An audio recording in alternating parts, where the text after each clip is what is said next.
It's a Feel Good Friday. Bye.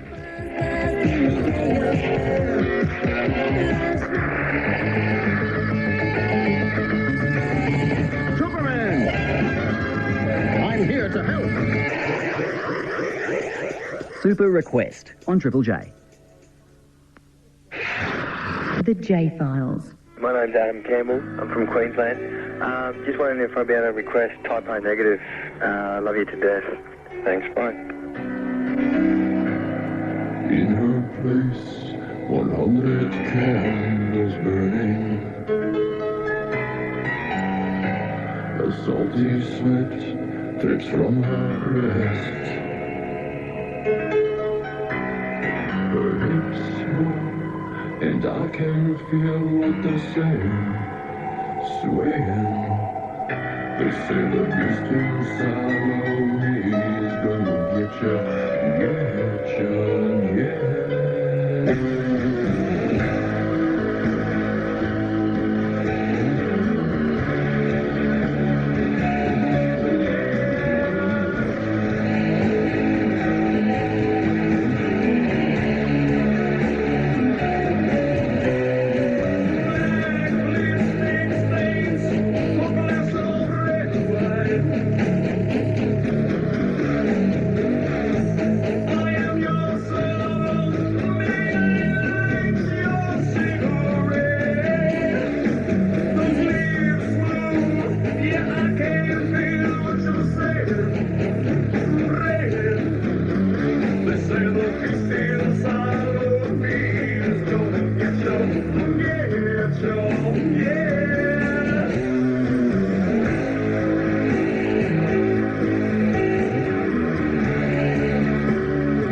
Some modern-day goth music there for you tonight on Triple J's J Files from 1996, Typo Negative and the single Love You to Death. Kingsmill with you tonight on the Gothic J Files. It should be an interesting program, especially for people who maybe are unaware of what gothic music is or what a goth is, especially in 1998. What was goth music in the 80s and is it the same in the 90s? And do people like Trent Reznor and Marilyn Manson still count as being goths? So that's kind of like where we're coming from tonight on the J-Files, and we've got a whole bunch of special guests to introduce to you from far and wide, from across Australia and also from overseas. And real soon we'll be chatting to Kathy Unsworth, who throughout the 80s was an English journalist who saw bands like the Sisters of Mercy and also Bauhaus, so we'll chat to her real soon.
Still favourites to this very day, and one of the pioneers of the goth scene from the early 80s. The Virgin Prunes there from Ireland, headed by Gavin Friday, close mates of Bono and the guys from U2. And that anthem, Baby Turns Blue, one of many Gothic anthems you'll hear tonight on the J Files. Kathy Unsworth is our first guest tonight on the Gothic J Files. She, throughout the 80s, was a writer on the goth scene for Melody Maker magazine and also Sounds in the UK. She was totally obsessed with the likes of Sue of Susie and the Banshees and also the Sisters of Mercy, and she even got such credibility in the goth scene that she made it into Mick Mercer's Goth Encyclopedia. She's currently writing for Bazaar magazine in the UK, a magazine of human weirdness, and this week I asked her the simple question, what is goth? Well, the funny thing is, when I was a young goth, right, goth in itself was a dirty word, and it was like the joke about it was, I'm not a goth. Everyone who got accused of being a goth would say, no, I'm not a goth, I'm an individual. So goth has always been kind of a dirty word, the only youth culture that dare not speak its name. It's still like that now, isn't it, as well? Yeah, I think it is. I mean, I'm not sure as to whether in America they're quite proud to be goths, but over here no one ever was very proud to be called a goth, which is one of the amusing things about it. Why do you think that was so? I guess because it's supposed to be so serious and so concerned with, like, individuality, when in fact, of course, it wasn't, because everyone involved in it had their own little rules and regulations that they followed anyway. But because it was more towards the dark, serious side of things, no one wanted to be labelled, I guess. Everyone was trying to express themselves through morbid music, I guess. Through morbid music. I mean, is that the heart? Is that the heart of what being a goth is? That you've got a fascination with music, which to a lot of other people just appears to be really morbid. Well, no, it wasn't so much morbid. The stuff that initially attracted me was stuff that actually had a sense of humour. In the case of Sisters of Mercy, I don't think cover versions of Jolene are particularly morbid, but it was stuff that kind of had more balls to it. I was never really into pop music, and like hearing Killing Joke and the Cramps and Sisters of Mercy and the Birthday Party was just a little bit more exciting, I think. And plus those people looked cooler. They looked like outsiders. You know, they probably, all of them were very much outsiders, and you could like try and identify your nascent rebel spirit with people like Nick Cave and Lux Interior, because they had cool hair, they looked cool, and they looked really mean and unapproachable, unlike pop stars. Right.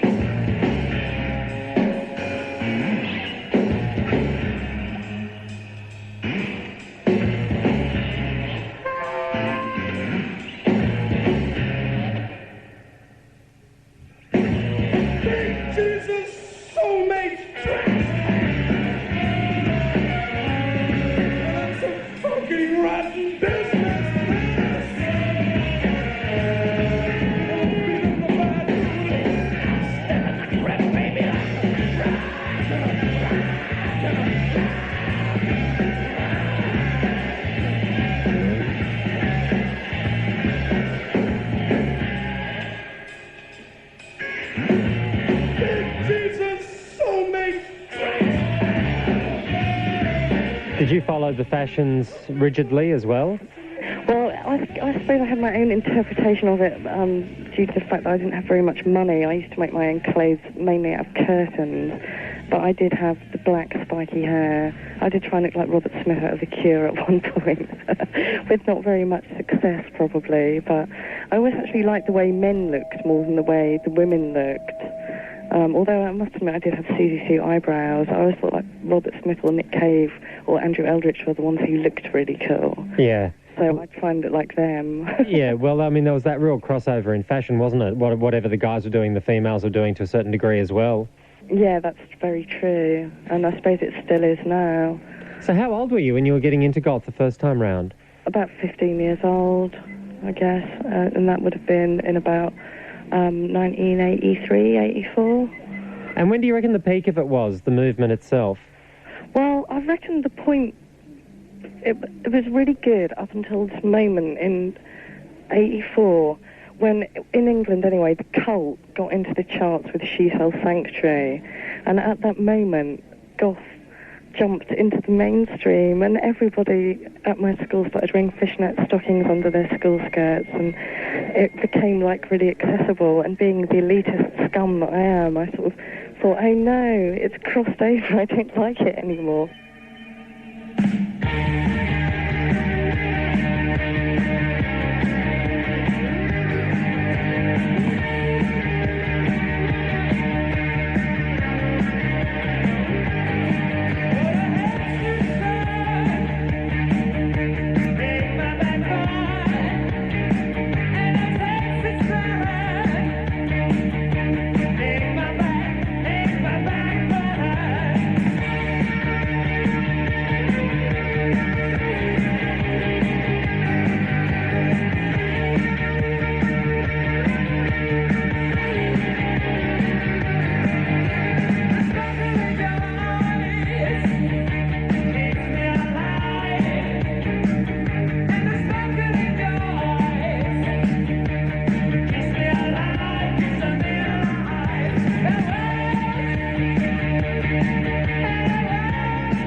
The heyday for me was when the Sisters of Mercy were going in their original incarnation, when I could still go and see them, when, like, the birthday party, when the Cramps were still really good, before they were total Hollywood. That would have been up until about 1984, 85. With all those people that I was into, I would consider were originators, and everyone who followed were imitators, and it was diluted. What about bands like, are you referring to the likes of The Mission and Fields of Nephilim? Yeah, see, I'd say they were imitators of the original spirit. It's very easy for them to put on a cowboy hat and a tassel jacket. What was that thing with the cowboy hats as well? Everyone was wearing cowboy hats. That was definitely Andrew Eldritch from Sisters of Mercy, who was, like, wearing a cowboy hat in 82, 83, and then when the Sisters split up and Wayne left to form The Mission, he came on stage with a cowboy hat, had the total goth look, goth TM, and then there was Fields of the Nephilim, who also had the cowboy hats and the addition of throwing flour over themselves, so they actually looked like they'd been mummified. It didn't make their performances any more exciting? Not really, but they followed the formula of, like, hiding behind dry ice and singing in a very low baritone, which Eldritch had started, and he was quite amusing with it, I think. But they were very serious. With the fire from the fireworks up above me, with a gun for a lover and a shot for the pain at hand. You run for cover in the temple of love, you run for another, but still the same, for the wind will blow my name across this land. In the temple of love you hide together, believing pain and fear outside.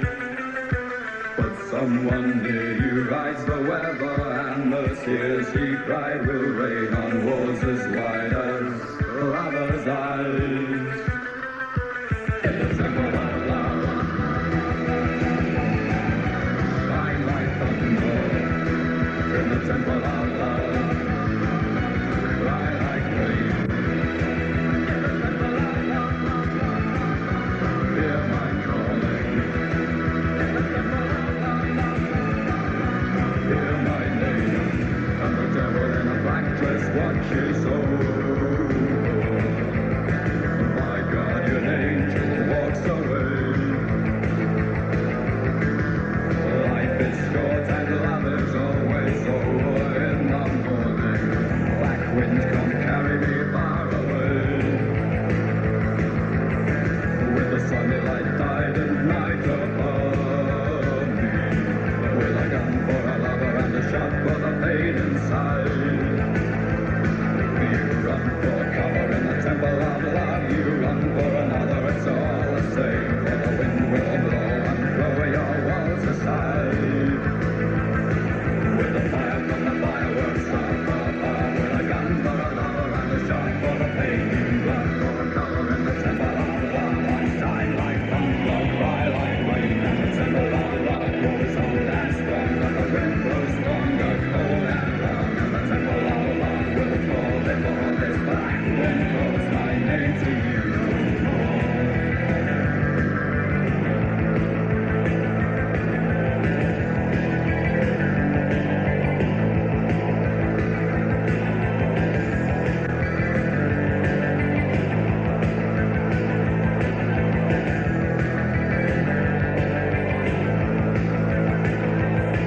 In the black sky, thunder sweeping underground, and over water sounds of crying, weeping will not save your faithful bricks and dreams for mortar. All your prayers must seem as nothing. 96 below the wave, when stone is dust and only air remains. In the temple of love, shine like thunder. In the temple of love, cry like rain. In the temple of love, hear the calling. And the temple of love is falling down.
Wind come carry me far away.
In your mind, Sisters of Mercy were really quite crucial to the movement. Well, I suppose out of all of them, they were my favourite band, the one I held most dear to my heart, and I do think that they formed the template that all subsequent goth bands have actually, based their whole lives on. The cowboy hat, the dry ice, the baritone, probably a drum machine. I don't think he had any inadequacies to hide behind that, but I think a lot of subsequent bands did hide their inadequacies behind that very attractive front. Kathy Unsworth there, speaking tonight on the J Files about Andrew Eldritch out front as Sisters of Mercy, and we'll hear once again from Kathy Unsworth later on tonight on the Gothic J Files. That was the original version too of Temple of Love. David Newman is a guy who runs a couple of goth clubs in Brisbane. Hi David, thanks for joining us tonight. Hello Richard, how are you? Not too bad. How long have you been running goth clubs in Brisbane? Oh, it's only just a bit over a year now, so it hasn't been that long, but time has. What made you do it? Well, I was going to a lot of the clubs, and don't get me wrong, but as good as some people may think Marilyn Manson and Nine Inch Nails are, I was getting pretty sick of hearing the same shit in clubs every week, week in, week out, and I thought, well, the stuff I like's more along the original early stuff like Specimen, Sex Gang, Children, Christian Death, Ex-Mile Deutschland, and I thought, I don't hear that anymore. Yeah. So I thought, let's start up my own club, and the first one I did at the Normanby Hotel, which is kind of the local hangout for a lot of them up here, which at the moment, unfortunately, is out of order because of the Conservative manager, which won't let us back in, but that's another story anyway. Mm-hmm. Yeah, I thought I'll just have a crack at it myself, and it went okay, and I did it again, and it went okay again, and I've just been doing them on a regular basis ever since, and they just keep going okay for some reason. And so the crowd was responding to the unfamiliar stuff, the stuff that they may not have known from the 80s? Well, it's a real pity. A lot of the young ones that are coming through, they think that, like, Marilyn Manson is the be-all, end-all, but to me, he's not really even goth. He's just Alice Cooper shock rock bollocks. And it's like the original stuff like Specimen and Bauhaus and Alien Sex Fiend and Virgin Prunes and Tones on Tail. That's, to me, what it's all about, and that's what a lot of people should understand. Yeah, but Gothic must have ended up somewhere in the 90s. Well, it has. Like, the funny thing is, there's a lot of good bands like Black Ramosa, Rosetta Stone, Suspiria, Midnight Configuration. A lot of these bands most people probably wouldn't have heard of, but there is a lot of stuff coming out of Germany, Switzerland, England, which we don't seem to get at here. We just keep getting fed this plasticated fabric sort of stuff, which kind of the local press wants us to hear. So I can tell right now that Marilyn Manson is not big on your playlist. Oh, not at all. We have this kind of thing where we just refuse to play Marilyn Manson whatsoever. If they want to hear the modern goth, we'll give them it, but we'll give them Rosetta Stone and, like I said, Suspiria and bands like that. And now, this is not just an aversion because it's popular that you don't think it's cool and you're going away from it. You honestly just don't think it fits into the Gothic formula. Oh, I've never really liked him to begin. Like I said, it's just Marilyn Manson is pretty much just Alice Cooper in the 90s. And, I mean, he's good for his crowd, but to me, it's just the music and the style really is something that's been kind of brought on by a record company executive and not what he actually thinks and believes in, whereas a lot of the proper goth music, they do it because they want to do it, not because the record company says, hey, we're going to dress you up like this one day and make you record this sort of music. Okay, come on. I hope, David, tonight that the J Files doesn't turn into a slanging match against Marilyn Manson. You know, one party throwing mud against the other party. But anyway, interesting to get your viewpoints. When is your next night in Brisbane? Well, actually, this Saturday night, it's stepping away from the goth thing a bit, but at the Orient Hotel, which many of you may know, there's a free club on called Subversion, and that's not really goth, but there is a bit thrown in, but it's mainly 80s retro. So if anyone fancies a bit of 80s music, pop along. And the next major one is on October 24 at the Roxy, or what is now known as the Arena. That's the Shrine. It's actually its first birthday, so we've got some performance artists coming in and a few bands playing. And we're actually in the second room on a big video screen. We're putting Labyrinth, The Dark Crystal, and The Nightmare Before Christmas on a big screen. So we're going to provide a big night of entertainment for everyone and whatnot. Okay, and that's called Shrine? Yeah, that's first birthday for that one. All right. Now, there's an event happening in Sydney this coming Saturday night, actually, called Shrine as well, and we're about to speak to the organiser of that. But we'll hear Specimen right now. Where are these guys from?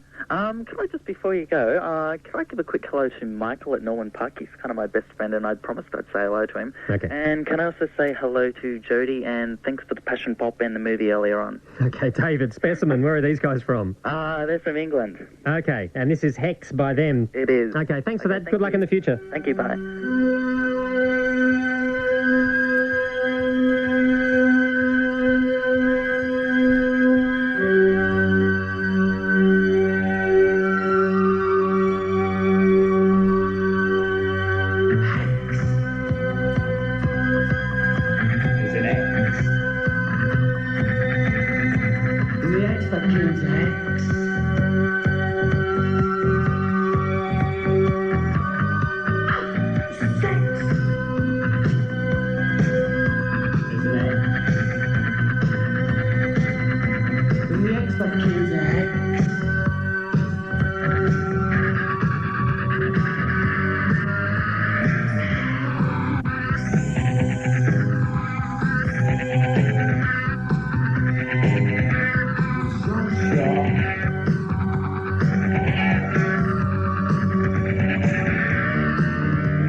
That's Specimen from England with the song called Hex.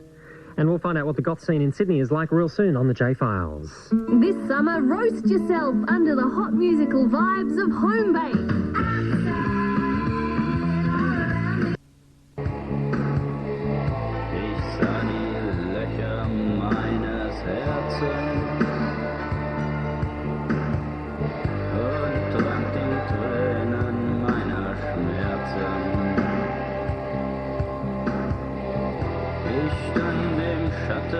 Meines Lebens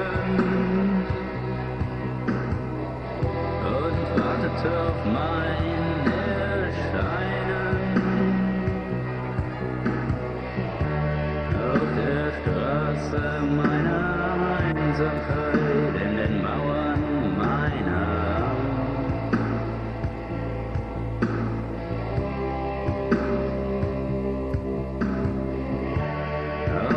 Straße meiner Einsamkeit. Dreh dich um und zeig mir dein Gesicht. Ich sehe meinen Schatten in deiner Hand. Ich sehe mein letztes Mal bereitet. Ich spüre mein Blut in deinen Adern, doch was kommt dann? Doch was kommt dann? Endlich finde ich die Lust am Leben, ich möchte dich spüren, nicht berühren, ich habe Angst, ich habe Angst. Ich schließe meine Augen vor dir und blicke ins Zwielicht meiner Seele. Ich halte meine Hand aus nach dir, doch berühre ich nur die Angst in mir. Ganz allein in diesen Hallen, nur du und ich. Dreh dich um und zeig mir dein Gesicht.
From France, Corpus Delicti there with Broken. That one played tonight for Noah Reagan, who put in a net request during the week on the J Files guest page.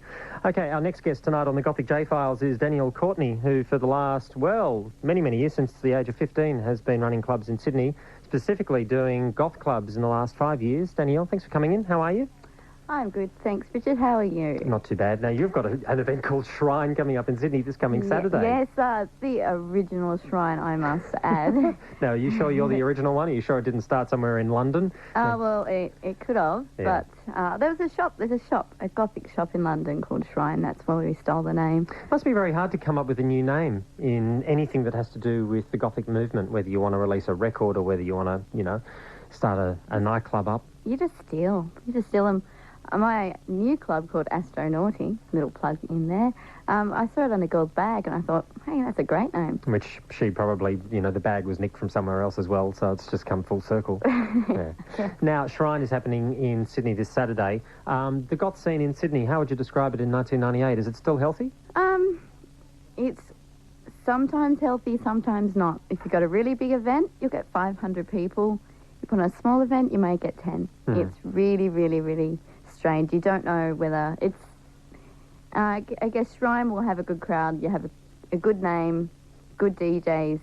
You're going to get a good crowd. Many good goth DJs in Sydney? Yeah, there's quite a few. And there's some up-and-coming ones, but people aren't giving them much support and going to their nights, unfortunately.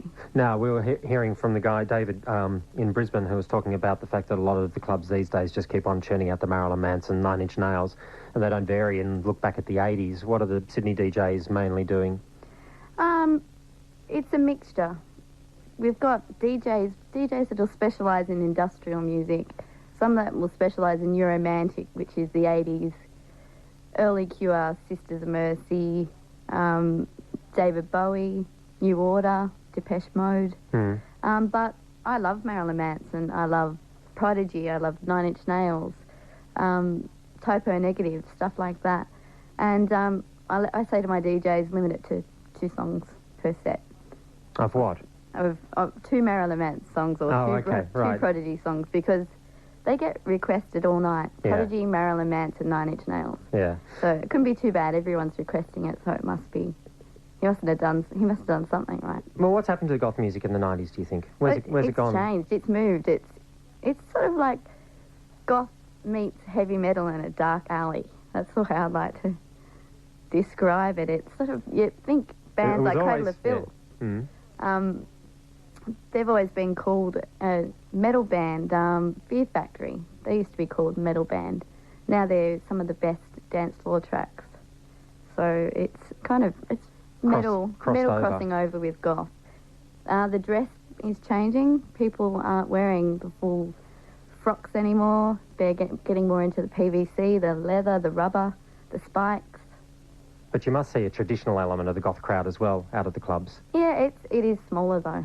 It is smaller. It's shrinking. But they do have their own small little crowds. There's little hierarchies, and so I've been told. There's a dance floor hierarchy and there's a God Squad. I don't actually know who they are, but I've been told about it. The God Squad, what do they do? Apparently they're the best dressed Gothics, and they have the best makeup and the best clothing. And they've got the most crucifixes. Yeah, it could be like that, yeah. Okay. Danielle, you've brought in actually a few of your favourites, which I would imagine get a fair few spins at your nightclubs, at your goth nights. Yeah, I don't actually get to DJ, I mainly promote. Yeah, but you probably slip them a few and say, play this now, I want to hear it. I try, I do my best. Yeah. Okay, we'll start with this one, a classic from the 80s. This is Killing Joke.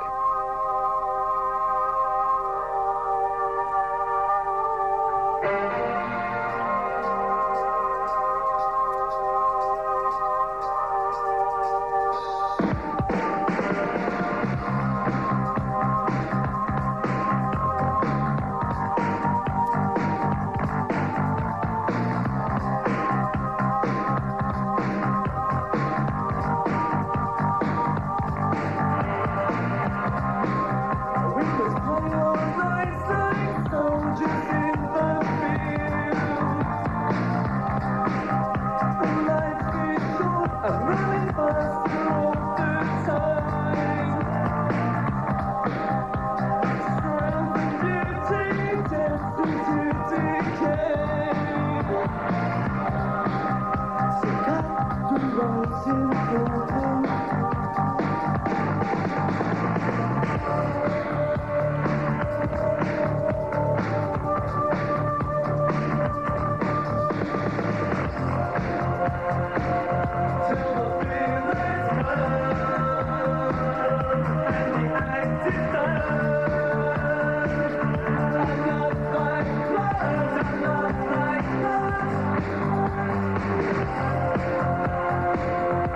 the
I never get sick of that track. It still sounds cool, doesn't it? It does. And that's the extended version of Killing Joke's Love Like Blood. And you listen to that, and you can hear the elements of Gothic, which then developed into industrial as the 80s went on, because Killing Joke were kind of getting to that cutting industrial edge. Yeah, their next album after that, I think it's Democracy. Mm-hmm. Am I right? I'm not too sure. I think it is. Which is even more industrial than that. It's certainly, as you would look at it, you'd think more rock and industrial than Gothic. Yeah.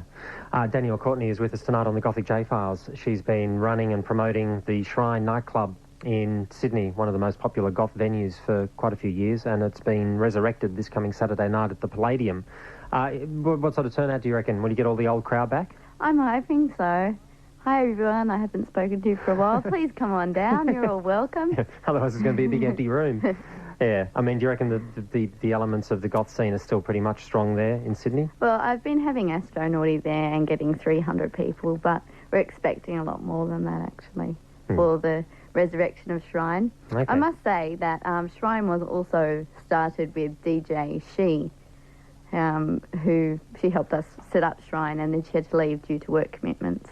And she started Sanctuary, and I think that she's the woman that, her and David Kendall are the people that should be applauded for starting goth in Sydney. They're the people that really started it. Who's Wally? That's Wally, DJ She. That is Willie DJ Puff, She. Wilma Van Haften. Okay. Is her name. One of the high profiles goth DJs. She is. Yeah, I heard about her just this afternoon, Wally. And you don't want to mess with us. No, don't want to mess with Wally. Yeah. I'm not going to criticise her name. That's her name. That's fine. Pete Murphy is the next thing that you want to play. Of course, one-time leader of Bauhaus. Well, Bauhaus are now back together again. Have you been reading about that? No, I didn't even know that. Yeah. They're back playing live across America, and they're about to play in England next month. Anyway, Peter Murphy, this is one of his 90s tracks. This song, Cut You Up, I think it's a special song to a lot of people. I think it's a song that sort of pulls the heartstrings. I guess that's why I picked it. Okay.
Yeah, but cool. That's all I wanted to say about that. No worries, Christian. Thanks, mate. That's an interesting point, actually, yeah, that the bus drivers are turning people away because they're too drunk to even get on the buses. Yeah. David at Taringa. Good morning, David. Hey, guys. How you doing? Good, thanks. Good. Well, I just thought I'd give you guys a quick call. Last night, this is probably a good reminder for people over Christmas to be extra careful. We live in a block of units here at Taringa, and woke up this morning to go to work at 5:30 and noticed our sliding door on the second floor balcony was half open, and a few minutes later the brand new mobile phone I bought, the expensive watch for my birthday, my partner's laptop and the keys to the school, and a whole heap of things were gone. Okay. And I ducked outside to chat to one of the guys who was also leaving for work, and his phone and money and things were gone as well.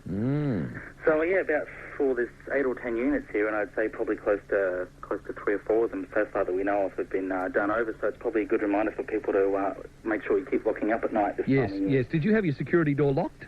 No, well, that's the thing. We had the sliding door locked, but they're not that hard to get into because it was such a hot night, and it was just sweltering here, so we left it open, and thinking we're on the second floor, the chances of someone scaling up the wall and over the balcony, and not just with us, but 3 or 4 other units. Yeah, good warning with the hot nights. Cat burglar about who's able to go up the outside of the building by the looks. Well, yeah, that's the thing. The police came over and they said this time of year is a good time for burglars because they know a lot of people do leave doors and windows open. So even if you think you're safe to sleep, because we were sleeping in the room and they've actually been in the bedroom where we were sleeping too. Oh, it's an awful thought that when you think about it, isn't it? Sure is. Yeah. They've been watching it. Okay, mate, good warning. Thank you. you for that. Thank you, David. No worries. 5 to 8, our very happy carolers will be out.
Didn't really hear much else from Peter Murphy in the rest of the 90s after that. Did he release anything else do you know of? Not that I know of. I don't think so. Hence why Bauhaus are probably back together again. He needed the support. He needs the bucks.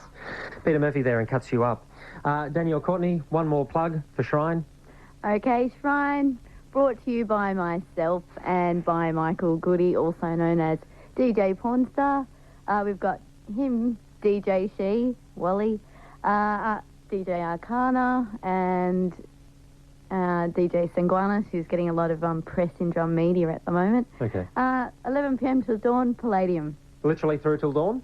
Yeah, definitely. And if there's enough people, probably later. Okay, the Palladium in King's Cross for Shrine. Thanks for coming in. Thank you. So 9 Inch Nails are goth, as far as you're concerned? No, actually, I think they're rock industrial, but I don't like to say that Shrine or Astronauty are just a goth club. We say they're electro-goth industrial. You were saying before, what did you say before? You can't put goth in a box anymore. You can't put goth in a coffin anymore. No, it's too small. You've got to branch out. And I think as the younger generations are coming in, like, I had a Gary Newman launch, and most of the young'uns didn't know who Gary Newman was.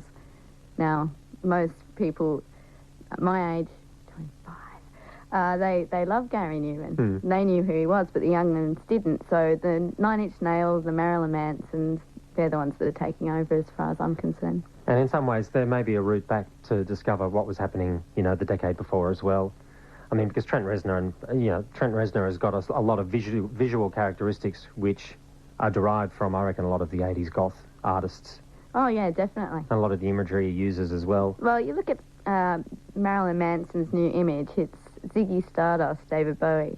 Again. A little bit more extreme.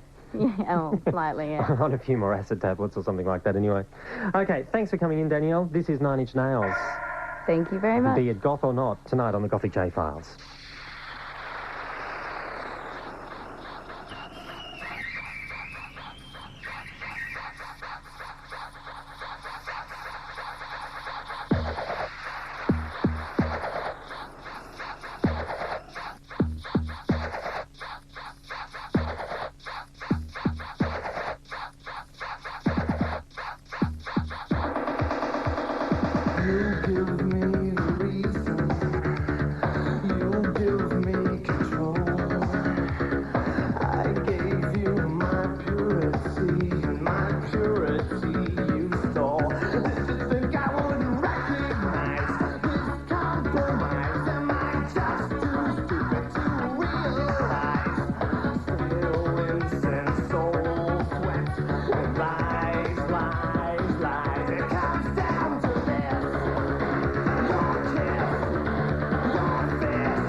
On the J Files tonight, 9 Inch Nails there with Sin. 1800 021 060 is the request line tonight on the Gothic J Files. We've been monitoring some of your requests and some of your nominations for tonight's Gothic special, so keep those calls coming. Up in just a moment, Alien Sex Fiend. Also, we'll check out the goth scene in Melbourne too.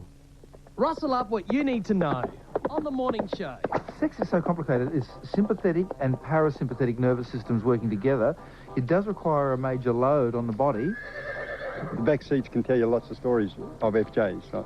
That's if they could talk. Yeah. Forcing them to discuss what oral sex is with their 8 and 9-year-olds with Bill Clinton's behavior. Round up your day with the morning show on Triple J. Tune your telly to Recovery this Saturday and you'll catch Jebediah, Game Over, Eskimo Joe and Biff Tech. Plus there's interviews with Courtney Love from Hull, director Barry Kosky, the star of Radiance, Deborah May. Ignore the Machine by Alien Sex Fiend. Thanks a lot. Bye. The J Files. Sunrise come every morning. Sunrise come every morning. Bringing back the wolves to the ground.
got what everybody wants, and everybody wants what everybody's got. Soldier life, clear where a church was stood.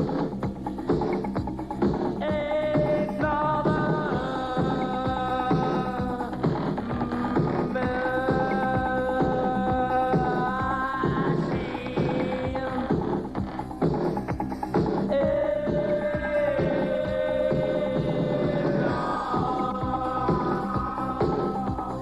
everybody wants what everybody's got, and everybody's got what everybody needs. Soldier life bleeding. Oh, you leave me dying.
Another one out of the back cave tonight on the Gothic J Files. Alien Sex Fiend there from 1983, an English group, and Ignore the Machine. Another request right now on our Gothic special. This one goes out to Sharon Graham, who left a little note in the J Files guest book on the internet. She wanted to hear Incubus Succubus.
Incubus Succubus there, the title track of one of two albums they've released, Belladonna and Aconite, the name of that piece, the title track of their album.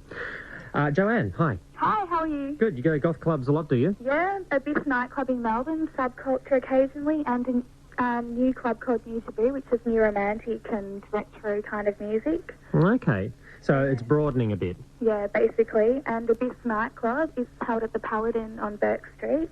And upstairs there's a kind of punk club called Oxide, and the punks come down and mix with all the goths. And that wouldn't have happened years ago? Yeah, and you dance with them, and I got a big bruise from a punk the other night at a club, and yeah, it's all purple and yellow, but... So it's all just mixing in. They're all just mixing in together. Yeah, but they're really friendly to all the goths, so... Are there used to be this big rivalry. Yeah. Are there still many goths in Melbourne? Yeah, heaps. But, I don't know, they sort of hide out, and there used to be heaps hanging out at Flinders Street Station a couple of years ago, but that's all died off until recently. There's a lot of 15-year-olds all sort of hanging out there now. And what do you reckon the influence? Do you reckon it's the influence of people like Marilyn Manson? Yeah, basically, and Nine Inch Nails and all the new sort of stuff, but a lot of them don't know who Bauhaus is. They don't know who Susie and the Banshees. Or a lot of them just listen to The Cure and think that's really hardcore, but, I mean, I don't know. Yeah. I like a mixed up. It's a confusing scene, isn't it? Yeah. It's a very confusing scene. Yeah. Susie and the Banshees being one of your all-time favourites. Yes, definitely. Okay. I picked up a record the other day for $5, so I thought that was a pretty good find. Which one was it? The Once Upon a Time. Oh, yeah, the singles. Yeah, excellent collection. Okay, we'll play some Susie and the Banshees for you a bit later. Thanks a lot. We'll check out... Okay, see ya. Bye. We'll check out exactly what's going on in the Melbourne scene and also the Australian Gothic scene too when we chat to Paul Cook from Heartland Records in just a moment.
local music tonight on the J Files. That's Subterfuge with Curses from a compilation, Dark-Eyed and Starry They Were, Volume 2, put out by Heartland Records in Melbourne. And from Heartland, Paul Cook. Thanks for joining us tonight, Paul. How are you? Good, thanks. Yourself?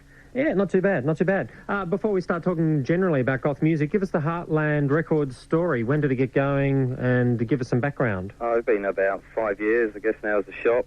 Started probably about 7 years ago as a mail order company, and when we opened, we predominantly stocked gothic music. We still have a pretty big range, as well as selling a lot of other things. And as a record label itself, when did you start to put out your own releases? That was about 4 years ago. That was only intended to be a one-off Subterfuge release. We just released it on our own label, and I didn't do anything for about 2 years, till about 2 years after that. And we did a compilation of Australian bands. That was the Dark-Eyed Volume 1. There was a lot of bands around, and nobody was really willing to release them, so we decided just to put them all together. And did that do well for you? Yeah, it did okay. I think we sold about 1,500 copies. You know, that was around the world. It's not a huge amount, but it's not bad for unknown bands. And then, so the second collection, which is 3 CDs, is overseas and local bands as well? No, this is only Australian as well. There's 1 New Zealand band and 40 Australian bands. Wow. So it's actually quite healthy, the scene here. It's very healthy. There's, I could have done probably 5 CDs in the end, the amount of submissions we had, but really you've got to draw the line somewhere. This box was only so big, so, there's only 3 CDs in that one, but... And you're the only record label, taking any sort of interest in a lot of these bands? I'm not really sure, because it's such a vast country. There could be other people doing things and just don't really know about it. I think Lee from Sacramento in Sydney, she's putting out a CD compilation. But a lot of the major labels just aren't looking at it at all. Oh, I don't think so. No, I don't think they're interested, really. Yeah. So these compiles do okay for you, and the record store itself in Melbourne obviously reflects that. Is the scene still pretty much centred in Melbourne for gothic music in Australia? Is that still pretty much, pardon the pun, I should say, the heartland of goth? Yeah, no, it seems to be pretty healthy here. I think as far as clubs go, Sydney and Melbourne seem to be doing all right, but I hear a lot of good things about Perth and Brisbane, but obviously can't be everywhere at once, so I don't really know. I mean, I haven't been to Brisbane for about 8 or 9 years, so I'd have no idea, but I always hear things because people travel through, so it sounds pretty healthy all round. For original music, for original gothic music and bands playing, is the scene in Melbourne quite strong? Yeah, what you mean in clubs or... No, the bands actually, these bands that you've got, these 40-odd Australian bands on this CD. Yeah, there is the occasional sort of flourish of live movement, but a lot of bands don't play live. There isn't really the support for live bands. People don't seem to be into it. They quite like listening to the music, but they don't really seem to support the live scene. Yeah, so it's very much away from the spotlight, isn't it? Yeah, it's very low-key. If there's gigs, they're very sort of almost unannounced and not very strongly advertised because of the cost of advertising in relation to the amount of people that are going to turn up. It's a strange word to use in 1998, goth. I mean, people have different meanings attached to it. How do you get by? Yeah, it is a bit of a hard one. It's like Kathy was saying when you're speaking to her, it's a bit of a dirty word sometimes, and people use a lot of other words now. They use like dark wave, cold wave, dark beat, goth industrial, goth electro, anything, but they don't really like to be called gothic. Yeah, she was saying that was the way it was in the 80s, and it's still the way it is, isn't it? But the word hangs around. Yeah, it's there. I mean, most of the bands that that she was mentioning as well would run a mile if you called them a goth band. Yeah, like from the original 80s bands, and I think the same seems to be now as well. Why is it? Why do you think it's such a dirty word?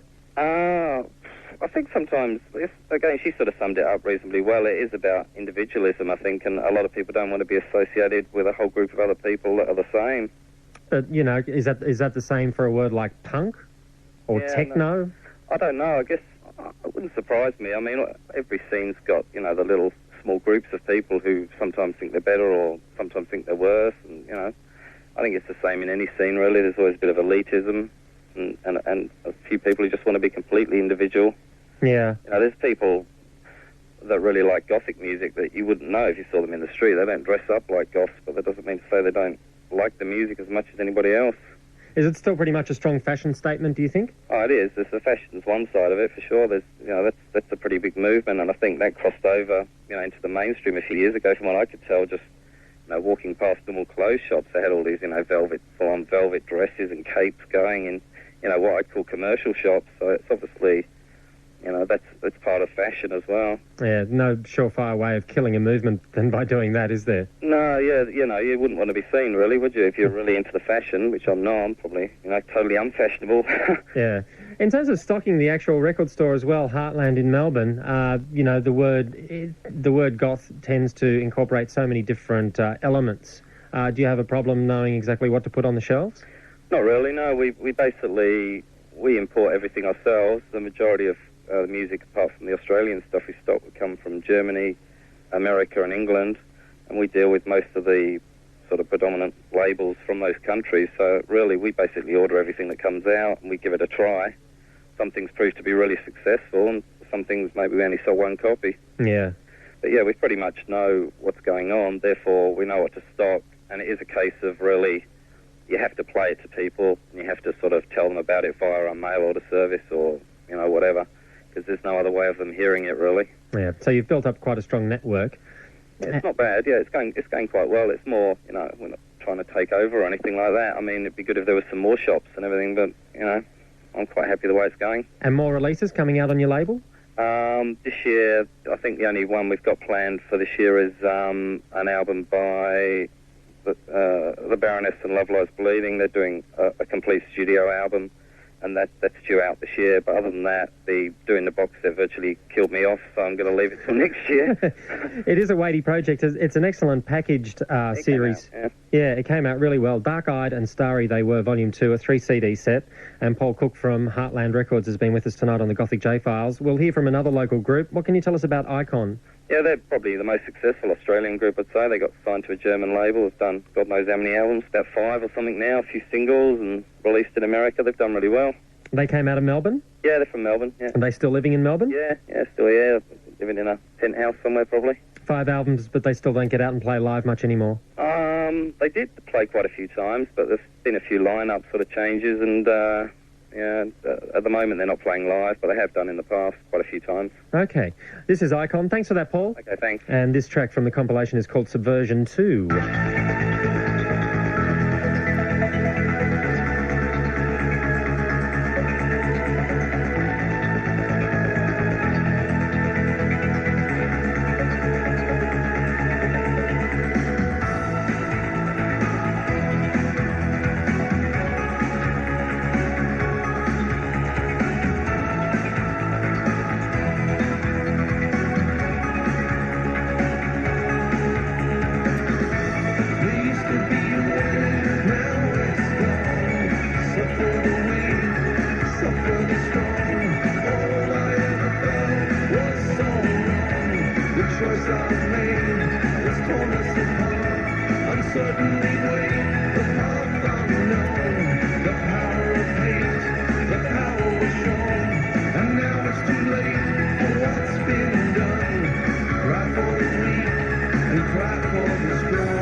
On the J Files tonight, that's Icon with Subversion 2, which did appear on their album This Quiet Earth, but it's also taken from the 3-CD set put out by Heartland Records in Melbourne. The CD set is called Dark-Eyed and Starry They Were, Volume 2, a collection of completely Australian Gothic music and plus one New Zealand band thrown in for good measure too. Kingsmill with you through until 1 tonight, 1800 021 060. We're going to do some pretty heavy favourites in just a moment on the J Files. This Saturday night, join Mix Up for a live extended mix from Freedom 98 with the liberating sounds of Sugar Ray, Nervous, Kate Munro, Phil Smart, Ken Cloud, Simon Cornwall and Stephen Hawkins. Freedom 98, an extended mix-up this Saturday night from 10 on Triple J. Triple J's Beat the Drum is on. How far will you go? Just beat it.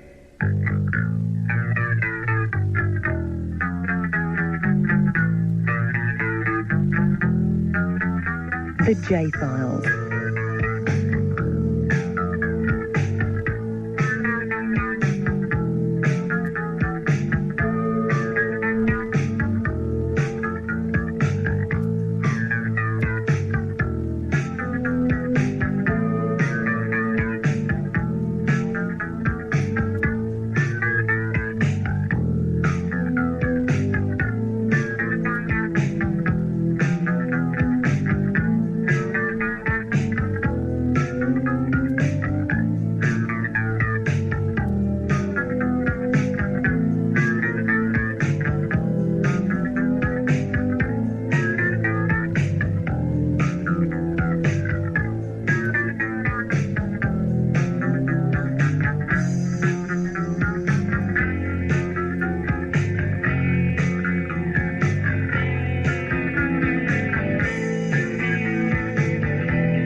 Still a fantastic album.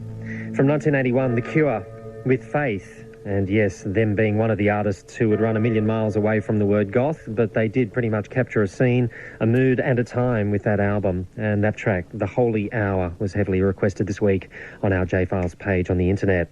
Another one of the big pioneers of goth were Bauhaus, and that's who I spoke about to Kathy Unsworth.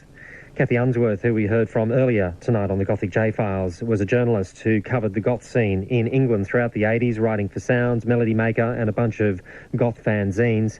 And she describes what goth were like. What about a band like Bauhaus? Well, Bauhaus never really appealed to me, but they were absolutely enormous over here. And I think Bauhaus was following on from David Bowie's legacy. Peter Murphy definitely probably owed a great deal to David Bowie. And the Daniel Ash haircut was, of course, very popular with young students of the day. What sort of haircut was that? It was like a massive Mohican, black Mohican, but sort of quite wild and straggly. It was definitely his own look, another much copied look. Yeah, they were pretty enormous over here, but as I say, I found that they were a bit too po-faced for me as well. But I suppose their appeal was sort of androgyny, and, you know, they had their moments, I guess. Well, Bela Lugosi's Dead is kind of like an anthem, isn't it? Yes, it is. The ultimate goth disco soundtrack.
Bela Lugos is dead.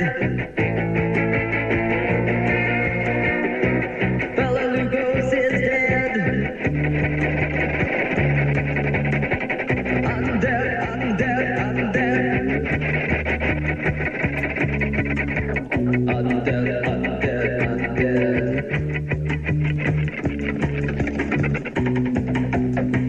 I'm dead.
The Bauhaus classic from 1979, Bela Lugosi is dead.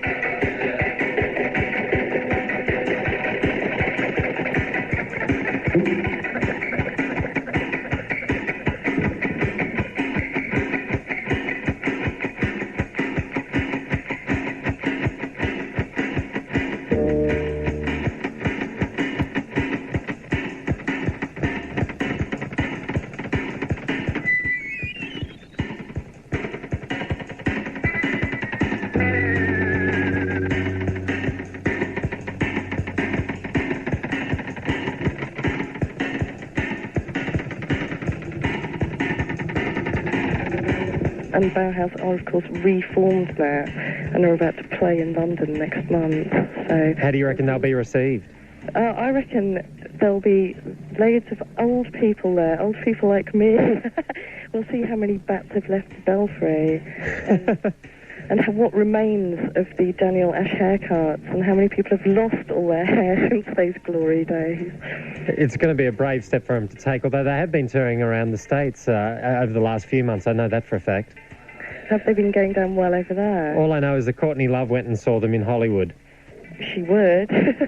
Well, so that's the funny thing. Do you think there's going to be any sort of huge resurrection of goth influence, or have we seen the heyday? Well, I think Marilyn Manson is the resurrection of goth influence, actually, although, you know, he's also coming from that American glam rock Alice Cooper tradition. But he's definitely one. He's going to encourage people to be freaky. And because he is really original himself, I think that he's got more claim to it than anyone else, and he does more intelligent things with it as well.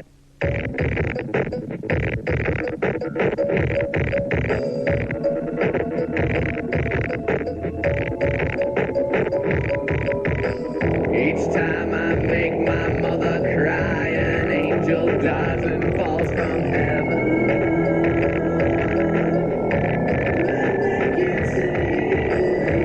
When a boy is still a worm, it's hard to learn the number 7.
There seems to be a lot of debate about whether Marilyn Manson, people like Trent Reznor as well, as to whether they are actually goths. A lot of people don't like to call them goths because they have the Sisters of Mercy image, I guess, in mind from the 80s. But the movement has to change and move on, doesn't it? Absolutely. And, you know, there's nothing worse than just staying the same. You know, everything has to progress. And that's why it's better for people like them to have evolved into something else than for the countless numbers of bands who are still wearing cowboy hats and playing behind dry ice, really. So in your mind, they're gothic? Well, yeah, I'd say they've got the same influence on young people as probably like Killing Joke and the Sisters had on me, because they're inspiring people, even though, like, their music probably isn't that original. It's the presentation of it that's different, and they've got new ideas, and they've, like, caused such a great amount of controversy in America. You can only admire them, and so, yes, I suppose you could say they are the future, because they're the people inspiring other people. Kathy Unsworth there, speaking tonight on the Gothic J Files.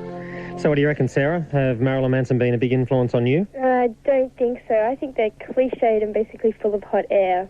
Really? Yeah, when I was younger, I mean, I was into Gothic when I was younger, and now I see sort of them being a representation of the new generation of Gothic, you know, 15, 16-year-old fan, basically, that likes, you know, Nine Inch Nails and Marilyn Manson, and I just think it was ridiculous. Like, when I was younger, I had a very extensive knowledge of all the 80s music, and I was far more into that than I have ever been into this awful, awful music that Marilyn Manson dredges out. I just think it's awful. You're only 17 now, aren't you? Yep. I was a big fan when I was 15 and very into it then. Okay. Well, why doesn't it hold up? What is it that's lacking from Marilyn Manson that doesn't, you know, suit the goth tag? Well, I just think it's very cliched. I mean, the thing I liked about goth was the sort of romantic, sort of beautiful element that I found in the music. And Wasn't some of that cliched?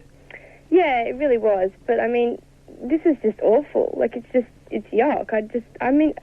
It's really, really subjective thing as well, but I also think Marilyn Manson themselves are complete superstars, and that, I don't know, I just don't like their behaviour to women when they came out here. I found that they were really sexist, and they really sort of wanted to notch up girls on the belt, and yeah, I'm just not very interested in. Not impressed? No, not at all. Who's the archetypal goth band for you? Oh, God, that's a very hard question to ask.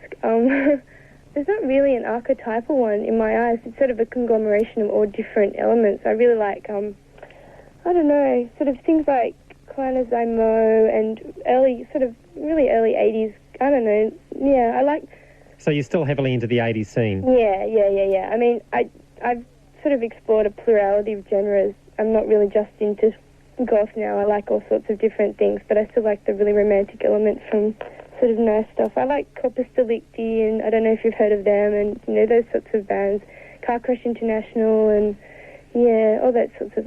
And it's a romantic element that gets you in. Yep, definitely. Okay, terrific.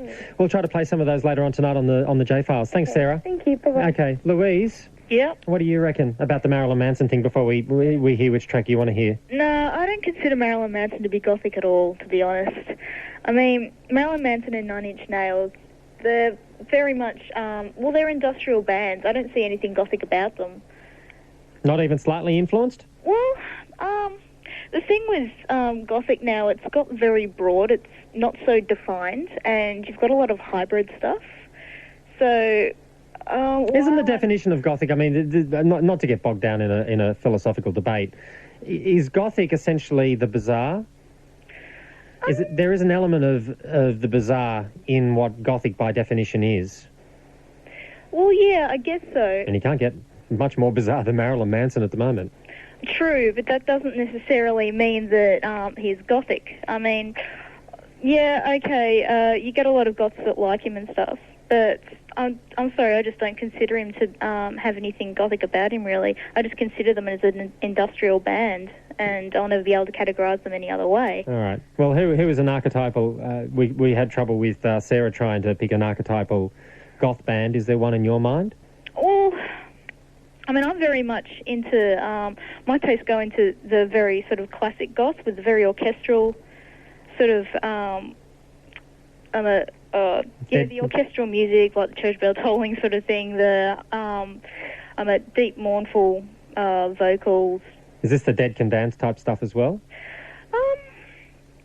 I haven't actually heard much Dead Can Dance, sorry, I'm just... We'll play some for you. We'll play some for you. All right. A bit later. Yeah. All right, but you've actually requested what, Lacrimosa? Yeah, I have. Okay. I think so.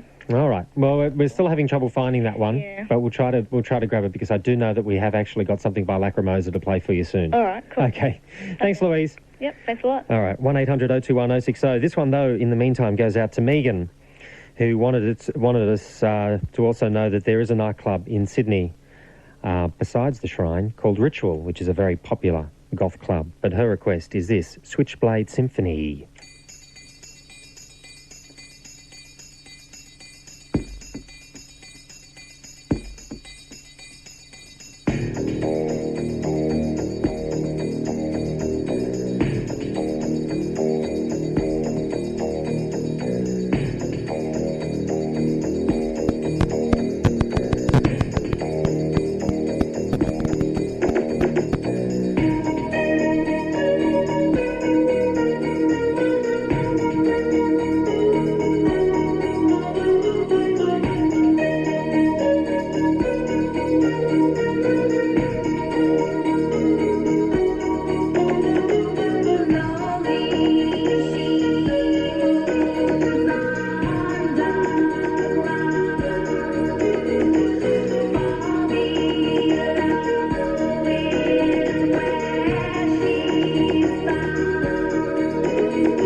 And that's Suspiria tonight on the J Files. Allegedly dance floor tragedy. Requested tonight by Claudia in Ipswich in Queensland. And before Suspiria, Switchblade Symphony from San Francisco.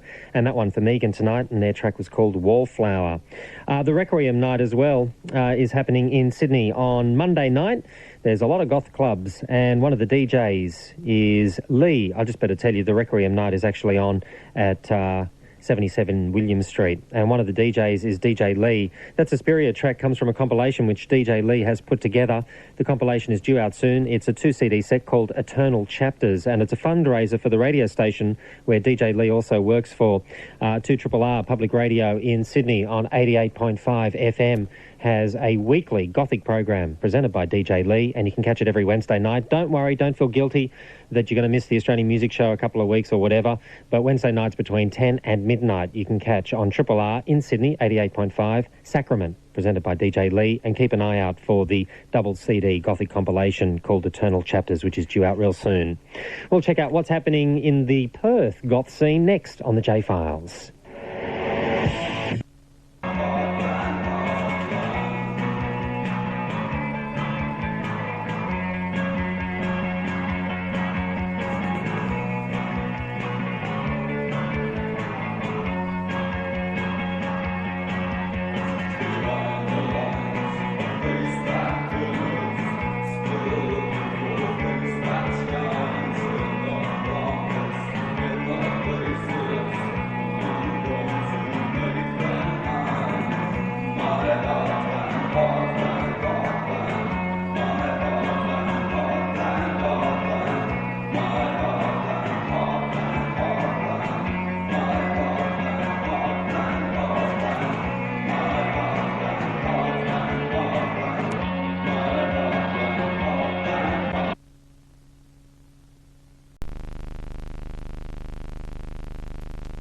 Drink enough chance for this project, and Rome wasn't built in a day, and nor was Adelaide. Till now. How far would you go? The J Files. Comes my way, said the spider to the fly. Look at my lovely legs. I want to hold you till you die.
many names, my dear, every one of them is red.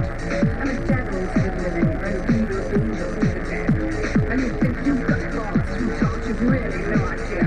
To be banished from the highest place, I'm bored, darling. Cause I'm evil. I've seen empires rise and fall, my dear, I've always done my share. Without them ever knowing, I've had them in my tail. I've lived so many lives, it seems to me faces, places, names. So then it was a warrior to me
And that track simply called Evil by local group The Baroness and Love Lies Bleeding from, once again, the compilation Dark-Eyed and Starry They Were, Volume 2. Kingsmill with you tonight on the Gothic J Files, and a fellow DJ of the goth nature is Evil Karen, who presents Dark Wings, a program on RTR Public Radio in Perth. Karen, how are you? No, pretty damn good. And yourself? Not too bad. Why do they call you Evil Karen? It's for effect or by reputation? Bad joke. It's a bad joke. A bad joke that's stuck. Yes. It's one of the guys I did the show with. He decided just to call the show Evil Darkwings one night, and it's stuck. Evil Karen. Yeah. How long has Darkwings been going? About 3 years now, actually. Yeah. Is it popular? Actually, recently, yeah. It's quite surprising, like how many people we get listening to the show. Yeah, you're on every Monday night on RTR between 11 and 1 at night. Yep. And you've been going for a few years now. Is there much of a goth scene in Perth? It's amazingly big. Like, it's the city of the pure white sand beaches sort of thing. But it's an unlikely place for it to exist. Yeah, well, it's like the Goths of Brisbane. You know, it's just remarkably huge here. Yeah. When did you first get into the scene?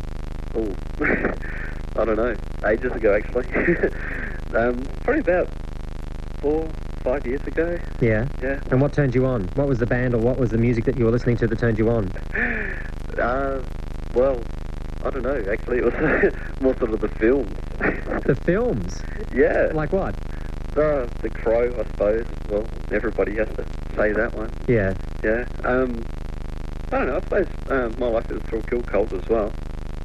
Would you classify? Well, you had a few requests for them. I would have thought that they would have been in the industrial camp as opposed to the goth camp. Yeah, that's one of the odd things about it. I used to actually be a bit of a electro head, but turned into a goth when I met my fiancée. Oh, is she standing nearby? Yes, she is. Is she ribbing you? It sounds like she might be. She's what, me? Is she ribbing you? It sounds like she might be taking the shit out of you. No, not at the moment. All right, so she was the one who maybe turned you onto it in a big way? Yeah. Ah. Well, she's been a goth for 14 years. Oh, really? Yeah. And 14 years in Perth? Yep. Wow. Yeah. Must get very hot. Does she wear the full garb? The full outfit? Yeah, she does. Yeah. You put her on for a second. Yeah, we'll do. Put her on. Yep.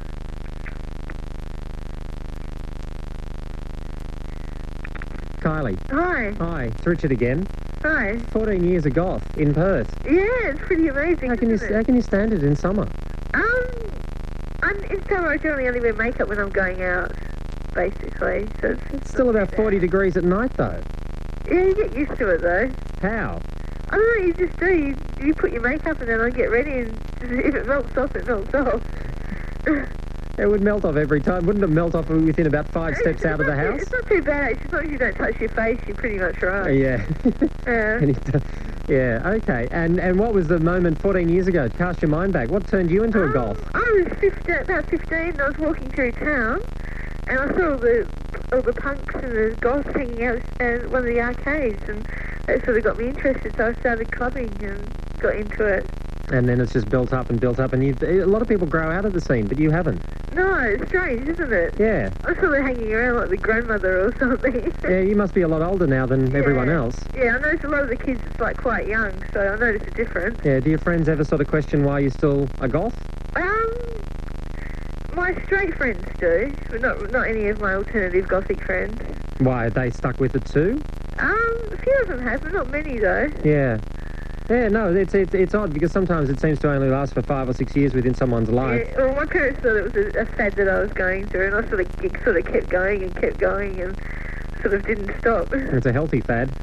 Well, it's okay actually. So I'm a hairdresser, so I can get away with all the crazy hairstyles and things like that, and wearing the clothes and everything. Do a lot of, especially in the female contingent of goths, do they always end up in the hairdressing trade, or a large proportion? In Perth, there's only 3 hairdressers that are goths, so probably not, no. Okay, all right. That I was just stereotyping then. Yeah. Grossly over stereotyping. Yeah. Now, do you help out Evil Karen with his program every Monday night? I sometimes suggest things if you can play if I want to hear something. Of course you do. That's about all, really. Yeah. All right, we'll plug the show once again. It's called Dark Wings. It's on RTR FM. Just whack Evil Karen back on, and we'll say goodbye to him. Thanks for that, Kylie. Bye-bye. Okay, see ya. Evil Karen's on 11 p.m. Monday nights on RTR FM. What's the frequency number? 92.1. 92.1. Keep enjoying the program. We're also on the net too. Oh, are you really? Do you broadcast live on the net? Yep. Oh, you do? Yeah, one is a real audio. Yeah. Oh, fantastic. All right. Well, everyone around Australia can listen in. Yes, rtrfm.ii.net. RTR, once again, RTR? rtrfm.ii.net. Okay. No W's. All right, no W's at all. Yep. Okay, thanks, Karen. We'll play you one track right now, seeing that we played that last track for your fiancé-to-be. Yep. Cell 7, where are they from? They're from Perth as well, actually. Yeah. Are they really? Yes. Yes. Nick's actually a good friend. He's the lead singer guy. Mm-hmm. Yeah, he's the sexy one out the front. As they tend to be. And this is one of their tracks called Red. We'll hear it right now. Thanks for that. Okay, thanks. See ya. Bye-bye.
And from Perth, that's Cell 7 with the track Red. And Karen just wanted me to remind all goths in Perth that there is a special night every second Saturday in the month. So the next one is happening on the 26th of this month. That's Saturday week, 10 p.m. at 45 Murray Street, Perth. One big band from the 80s we haven't heard from so far tonight on the Gothic J Files are The Mission, a band formed by two ex-members of the Sisters of Mercy, Craig Adams and Wayne Hussey. And Craig and Wayne actually came into Triple J in 1990 and spoke to Terry Roberts. Well, you've recently been doing something that would not be considered a career move. In fact, you've had the guts to take the piss out of yourself by having an alter ego band that's called the Metal Gurus. Perhaps, Craig, you can tell us about that. Oh dear.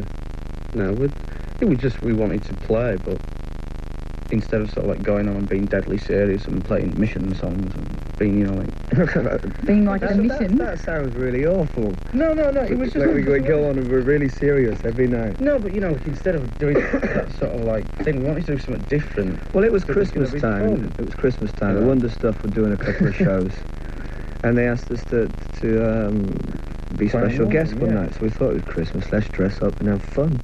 Everybody expected us to turn up and be the mission. So we just did the Metal Gurus. So it was actually a metal glam cover band. Yeah, it was. Yeah. We dressed up and wore the togs.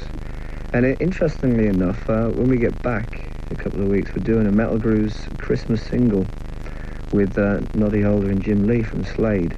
And Simon's rejoining Metal Gurus as well, so it would be like the original lineup of the Gurus. Oh man, the Gurus get together again after all this time. Oh, it's going to be a gas. Do this single. I actually read also in one of those music papers from England that you were considering doing another piss take, a goth band, which could be quite funny. Yeah, again, this is just something that a whim of mine. I said it one day, and I think it just got taken out of context. What could you play? Well, the thing was, we thought, well, we'll do something like this every year. We'll do it because we enjoyed it so much. We'll do like glam rock one year, then we'll do punk rock the next year, and the year after that we'll do goth rock.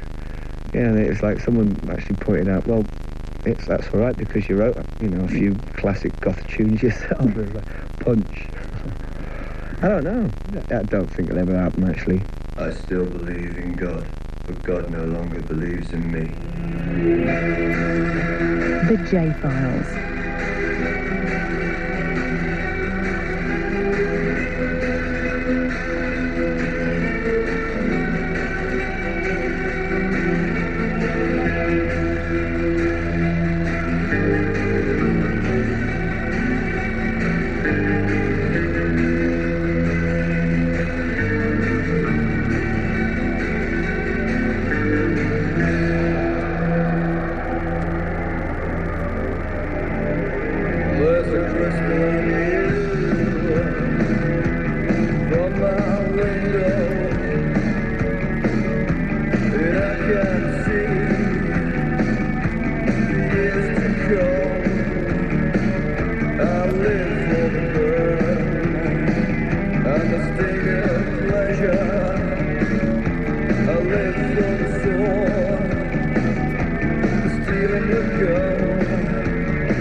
is great.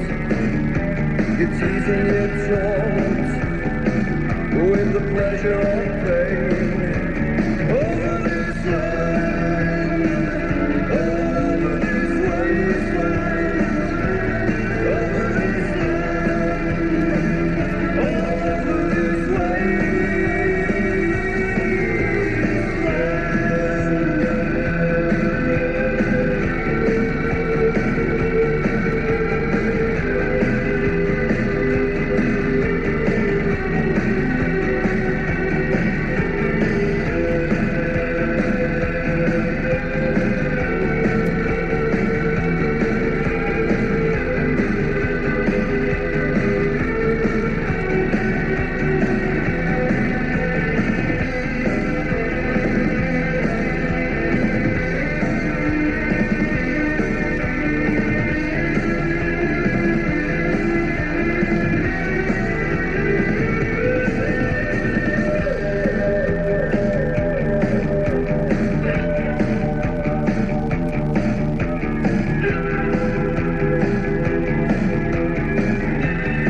A big hit in 1986 for The Mission. Wasteland, another one of the goth bands in the 80s who tried to run a million miles away from the tag.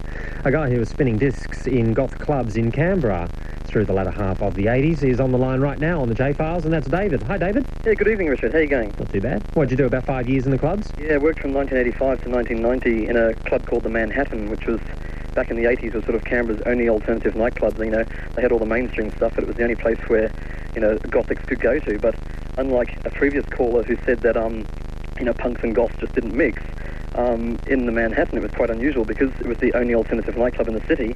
We had punks, ska, goths, skinheads, you name it, they were mixing and they were dancing on the dance floor together. So it was a bit hard to DJ because you actually had to, you know, go through stages of the music and go through stages of different styles and keep them all happy. I could imagine that the dance floor would just change all the time. It was quite bizarre, but there were a few songs which everyone would dance to. I mean, things like, you played it earlier, She Sells Sanctuary, things like that. I mean, you could get everyone dancing to that one. Yeah. But yeah, certain, you know, groups like certain styles, and you had to play certain things at certain times of the night. In fact, it was quite funny because most of the gothics didn't come out until 1 o'clock in the morning anyway, back in those days. Yeah. Well, what do you mean back in those days? Yeah, well, I mean, I don't know if it's changed much nowadays, but I don't think it has. No, but I mean, in Canberra now, it's been a bit of a quiet scene over the last few years. But Canberra's now just started picking up with gothic scene again. There's two nightclubs now having gothic nights once a month, and which is quite good. And is there really? Yeah. So yeah, there's I think one on next Wednesday night, I think it is, at the Gypsy Bar called Narcissus. A bit of a plug for them. In fact, I'm going to go along for the first time. So.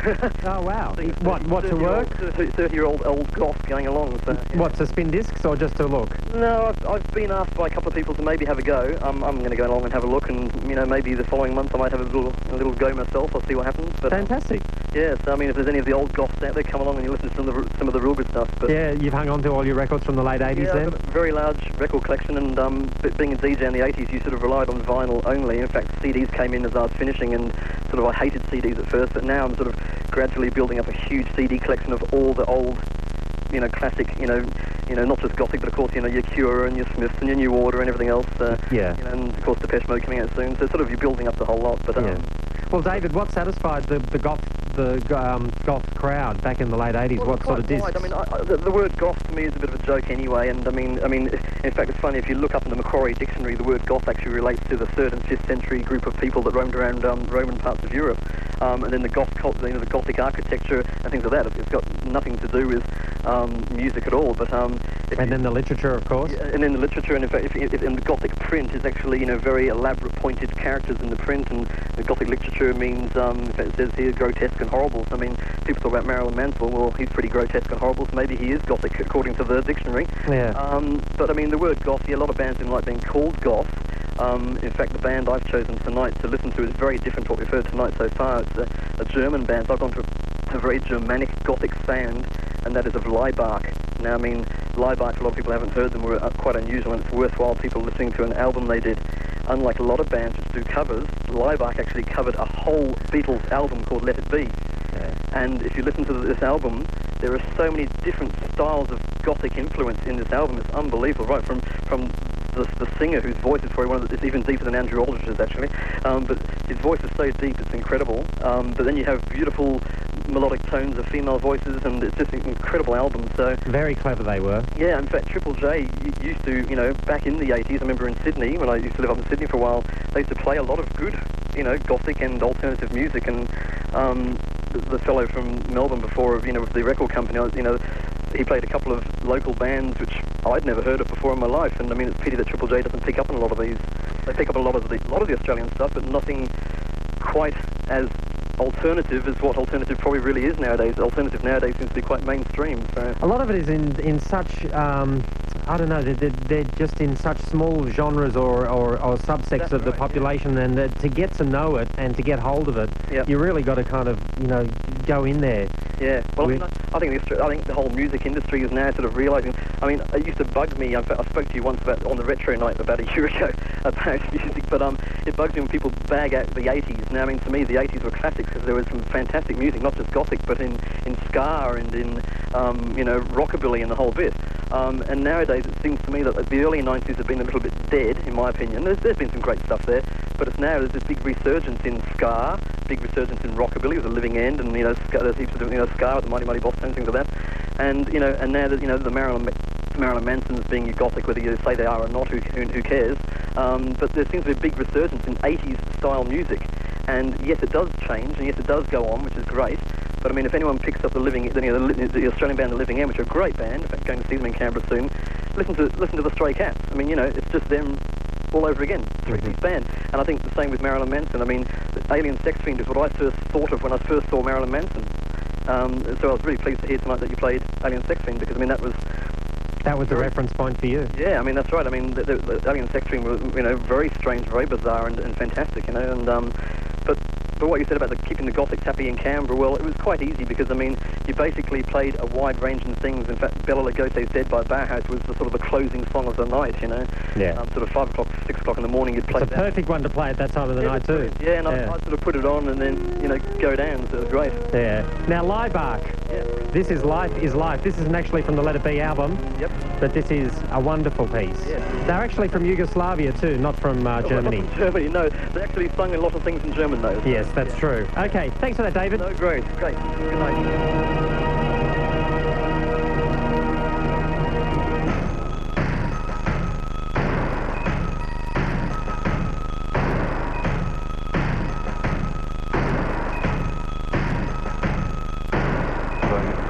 Wir Kraft geben, geben wir das Beste, all unser Können, unser Streben und denken nicht am Feste.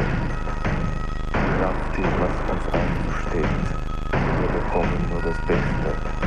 Wenn jedermann auch alles gibt, dann wird auch jeder alles kriegen. Live! Live, live! Live. Live, live.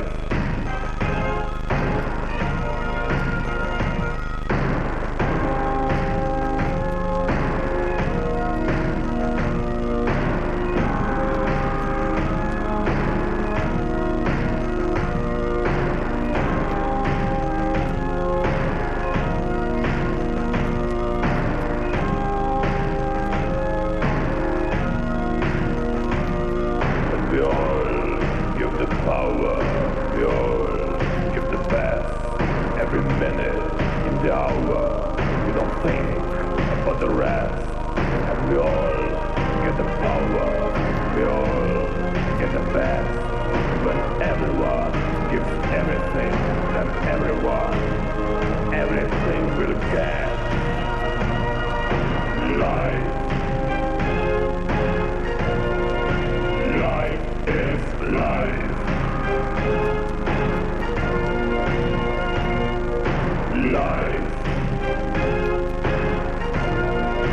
Life is life. Life is life. When we all feel the power, life is life.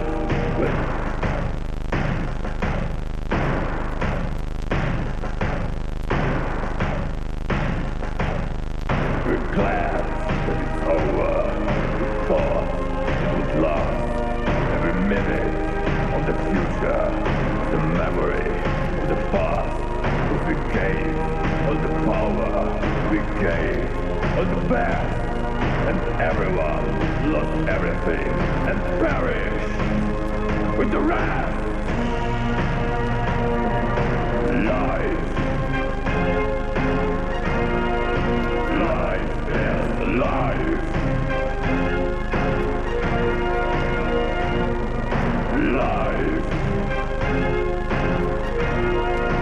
Life is life.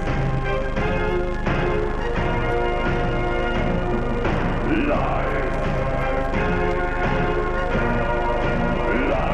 is life.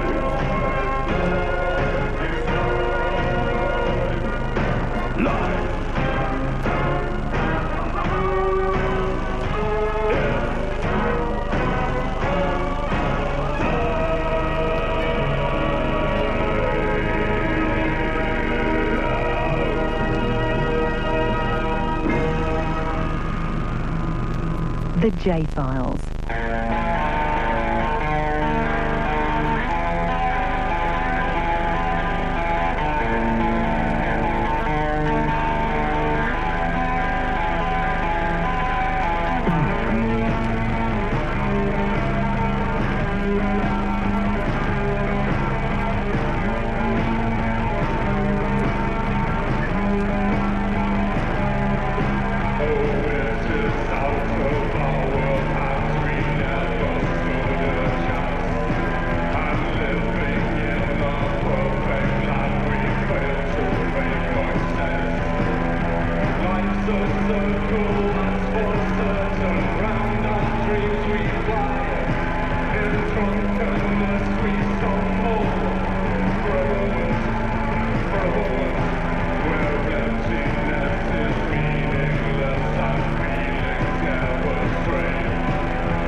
Close Up, you heard the absolutely amazing Liebark with Life is Life, and that, an English band from the 80s, Red Lorry, Yellow Lorry, and Monkeys on Juice.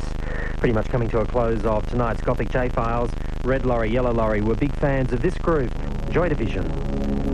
And maybe not Gothic in the strictest sense of the term, but they certainly were a huge inspiration on many of the goth bands that followed.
By Joy Division, and I just found out that perhaps the earliest use of the word Gothic to describe music was actually by Tony Wilson, the guy who actually managed Joy Division in the late 70s, and he, on a BBC TV program in 1978, described Joy Division as Gothic compared with the pop mainstream.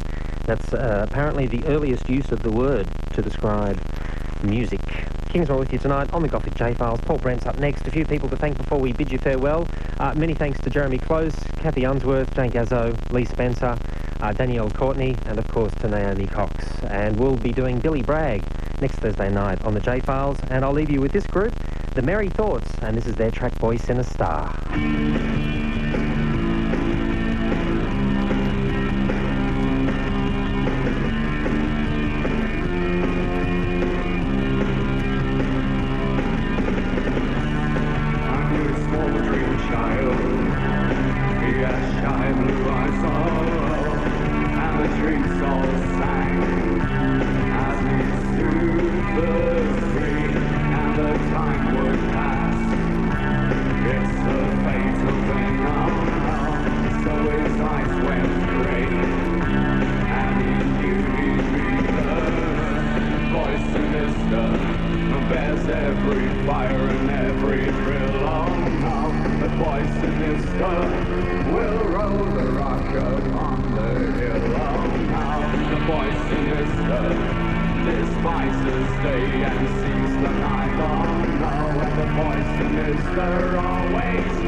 Stay and seize the night on now, and the voice of history.